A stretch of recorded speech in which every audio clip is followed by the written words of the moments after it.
Welcome to I'm an Asset podcast. I'm your host, Dr. Breanne Smith. And I'm your other host, Zachary Wilson. Today we're talking about speeches. That's a good topic. I'm going to talk a bit about, what they are, why should you give them, and if you have the opportunity, what makes them great, and what they're for. So I think we'll just hop right into it. Why give a speech? I'm pretty sure you're all familiar with what a speech is, but we'll go into that more later. If someone asks you, hey, I'd really like you to come speak about this subject to this group of people, like why give them? What's in it for you? Or is it fulfilling in any way? Yeah, this is actually a really great question when you're also considering what your goals are for the year, because I get asked to speak quite frequently, and I cannot say yes to everything. Yeah. So it's has to be in alignment with your goals. And I do sometimes get paid to speak, but then sometimes I accept an opportunity that's not a paid speaking engagement. And I would say in the beginning, if you're trying to speak more in front of crowds, I would do everything you have time for, because the experience is really great. And the more you do it, the better you get. In fact, I really didn't get really good at it until I started teaching every day, standing in front of a crowd of people, speaking every day. And that really helped me get comfortable and used to it. I would say in the very beginning, when I started speaking in front of groups, I would be very regimented with it. I would create an outline. I would literally write out everything I was going to say, and I would practice and practice and practice. And the very first week I ever taught a class, I was teaching 4 different classes, big classroom full of students. And I'd never taught these classes before. And I was doing that. I was writing down everything I was going to say. And that was very hard to keep up with. Yeah. During the week of 4 classes, I was teaching, so that's 10 during the week, 10 actual classes. And by the time I got down to Friday, I had run out of time to prepare. Yeah. So I winged the Friday classes, and they were the best of the week. So I think after that, I figured out that as you get better, you don't have to know exactly what you're going to say. And it's really great to accept speaking engagements when you're trying to get into it so that you can get better at it. But then you do have to consider your goals and your time for other engagements kind of in the future when you've done it for a while. I agree. I'm very conscious of speaking in front of other people, or for instance there are a decent number of people that are going to see this. And so I just want to be aware that the information I'm giving and, the way I'm portraying myself and everything is good. So if I am asked to speak, I spend a lot of time to make sure it's perfect. So I could see how if you're asked to speak a lot and you're preparing so much for all of them and practicing and preparing, it's just, it would be exhausting. But I do think there's something very fulfilling about giving a speech. Like someone asks you, in particular, in your expertise on whatever subject matter, it's nice that, people want to come listen to you talk about that, And there's also you have people on the news, for instance, reading off of teleprompters, and, they're professionals at what they do. So sometimes you might not be able to tell, but, if you really look at it, you can kind of tell when people are natural and when every word for word is planned out, or they're very structured in their outline, versus an extemporaneous speech, someone's giving off the cuff. It tends to sound more natural, but I'd say the drawback is if you're not used to doing that, you might miss what you planned to talk about. So, but once, I'm sure you've by now, with all the speeches you've given, gotten down, being able to sound natural and not have everything word for word, but be able to cover, what you're supposed to cover that day. Right. And I think one thing that you said was you want it to be perfect. And I think what I have come to terms with is just confidence that I can do it and I don't have to know exactly what I'm going to say ahead of time, which is actually a little bit of a leap of faith in yourself, that you will be able to, that you know your subject well enough that you can talk about it and not have to have every word planned. But then also be okay with it not being what you said is perfect, because I think audiences enjoy, and I'd love to hear what our audience thinks about this. I think audiences enjoy real people. And I agree. Yeah. You don't have to be perfect to be good. And, there is a certain level of mastery to it. When you start out, you might have those first hiccups and the sweats and your voice shakes. And but over time, as you get more used to people, you can focus on, what really makes a speech good, and what really makes your speech engaging. Because some people believe that a speech is just one person talking to an audience, and that it's just direct one-way communication. But a very good speech giver knows that it's a speech can kind of change and be dynamic. In the middle of the speech, the speech giver can react to how the crowd is receiving their speech and kind of either shift one way or another to better deliver it, Could you come up with an example of what I'm saying? I'm trying to think of one. Let's see. If you were talking about possibly a potentially sensitive subject matter and the crowd's not receiving it well, you might need to be able to, kind of deliver it lightly or use euphemisms, that might come into play depending on what your subject matter is. You know what I'm saying? I do. And there's a lot of really great influencers and content creators out there putting out good information about how to be a really good, engaging speaker. And you can tell, like when you're on stage, you can tell how your message is being received, and your ability to pivot in the moment is very important. And so, for example, I used to teach 8 o'clock classes. Those are very tough audiences. And you can see how different you might have to be for an audience at 8 a.m. versus like a 2 o'clock. I've done right after lunch. I've been the last one of the day. And it's not necessarily what you're saying it's not that it's not entertaining or engaging. It's that the time of day, or maybe they just had lunch and everybody's sleepy or been there all day. So there are some things that you can do to pull your audience in, like you're saying, and asking questions of your audience, a little bit of participation, maybe not, tell me about this or asking anybody to speak up, but you can ask people to give me a thumbs up if you, or raise your hand if you, or look to your left or look to your right, tell them to do something or tell them to move. Stand up if you did this, and of course you don't want to try to ask embarrassing questions, but sometimes if you ask your audience to do something, they will hop right in and participate. I agree. And that leads me to another great point, is knowing your audience. If your audience is very well versed in what you're talking about, you don't need to go over the little things that they already know. You don't have to start from square one. And if they already know what they're doing, like if you're at some kind of medical doctor's conference, and you're talking about a potentially new research idea for some new medicine, you don't have to start explaining, how cells work. These are all doctors. They all know. So they're just looking for the new stuff. Yeah. And again, if you are dealing with people who aren't well versed in your subject matter, don't start rambling off about all your expertise and this complex stuff. You might have to find a way to break it down to someone who hasn't gone to years of school for whatever you're talking about.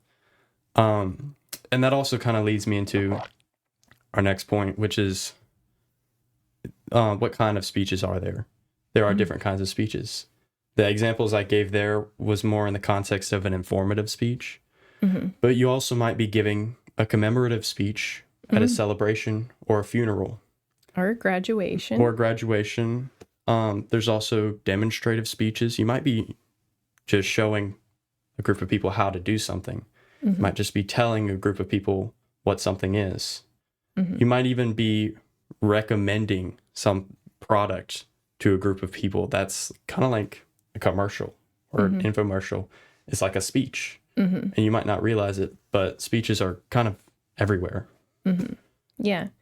And I know you know quite a bit about giving speeches because you took a very interesting communications course in college last summer. And I'd like to hear about some of the things they had you do. One of the things that you just said made me think of a few that I did in college, where the demonstrating something speech, I showed the class how to make a cheesecake. And then isn't there, what do you call the kind of speech where you try to convince the audience of something? Maybe a persuasive speech. Persuasive. I tried to convince my audience that Elvis was still alive. Which would have been a lot easier to do back then. It actually came out, it turned out really well. Do you remember any that you had to do? Yes. Before I get into that, though, I'll say you do kind of not only knowing your audience, but also knowing what kind of speech. If someone asks you to speak about something, think about what they're asking you to do. Are they asking you to commemorate someone or inform a group of people? Because that will determine the structure of your speech and the content and how you, that your behavior, you know. If you're giving a speech at a funeral, you know, you need to, that changes, you know, how you're going to deliver things. So you asked me what kind of speeches I did. Is there anyone in particular that you remember? Those are the only two I remember giving in college. I know I had to do many. Do you remember any? 3. I did an informative speech. I did a demonstrative speech, and I believe I did a recommendation speech. Yeah. And I think I remember what each of them were. I remember 2 out of 3 of them.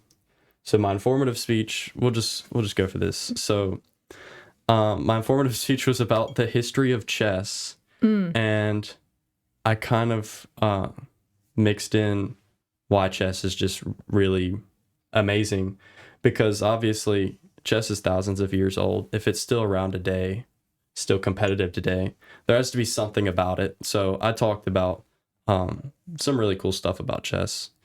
And my demonstrative speech, I can't remember right now, but I remember in like the 4th grade or middle school something, I had to make a video about how to do something.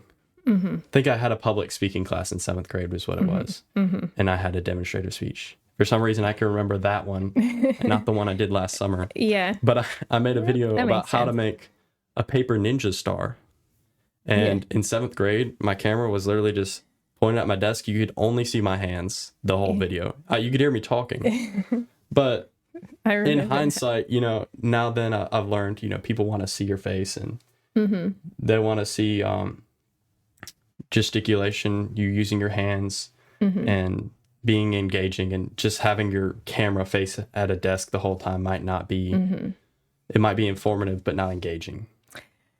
But I also think about, you know, I consume a lot of short video content on various platforms, and I find it very entertaining and educational. And I would say I get quite a bit of recipes from short form videos, and I enjoy watching someone mix things in a bowl and what they put in, and it makes it really helpful to do it yourself or give it a try. You know, I think that first few seconds, and yet I actually do want to talk about this, that first few seconds you see of those short videos is what determines whether or not you're going to continue watching it.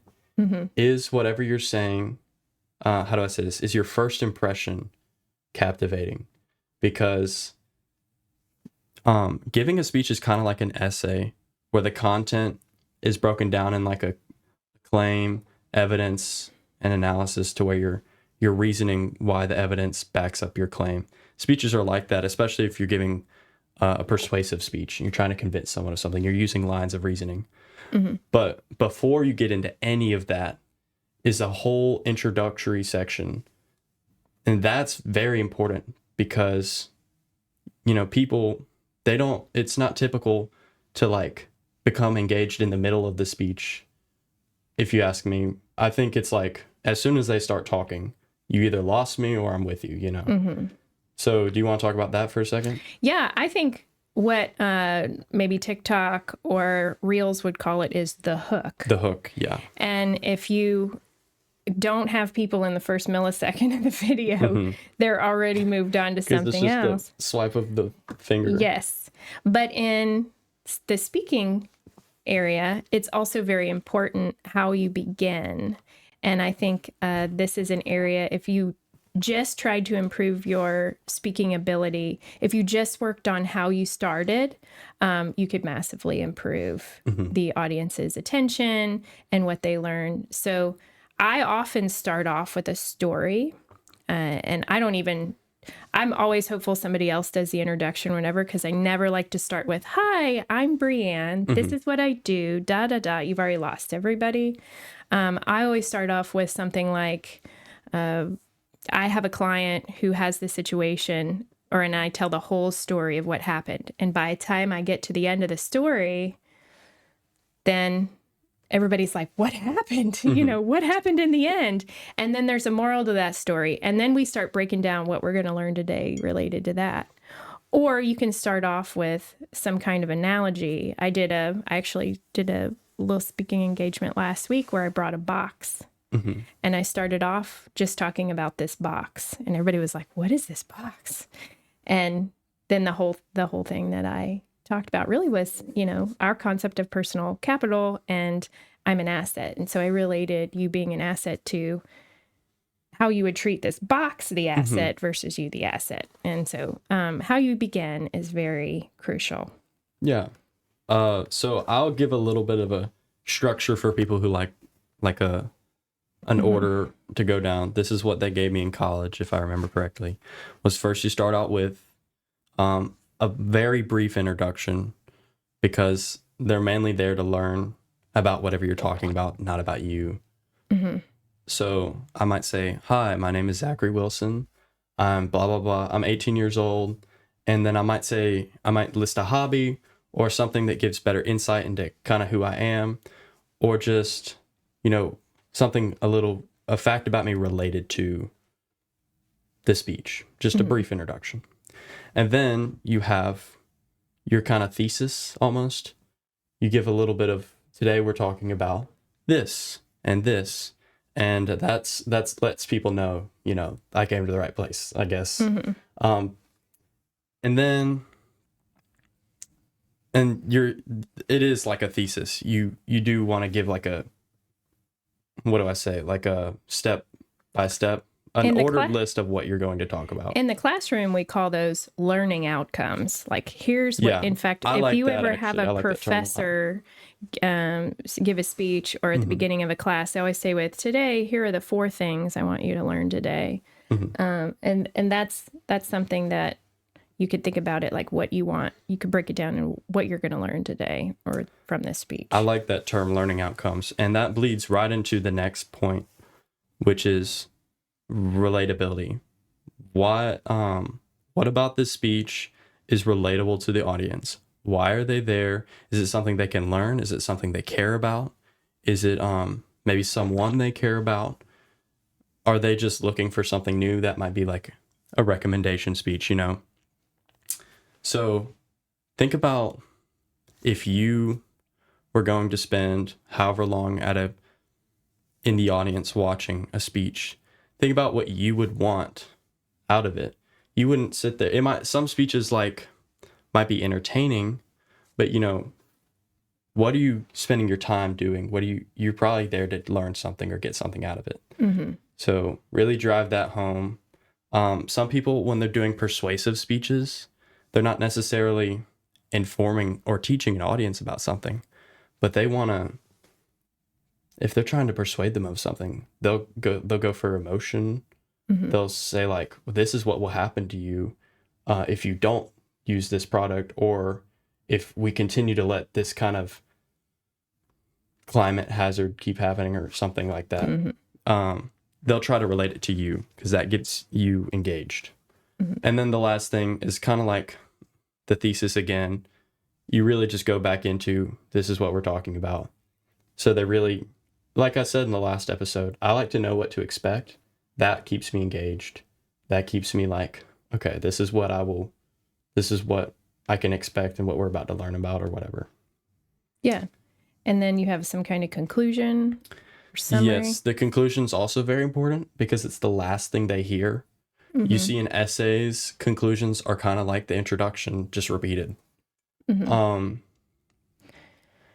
you might want to end with something kind of relatable to the audience again, or emotional, or just like really drive home your main point one last time. You want that to be, what's the freshest on their mind when they leave that place. Because, yeah. Can I modify your outline a little bit and Yes. make a recommendation for you to give a try?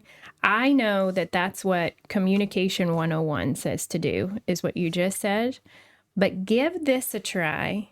Instead of starting with intro, thesis, relatable, start with relatable, thesis, intro, and then details, ending.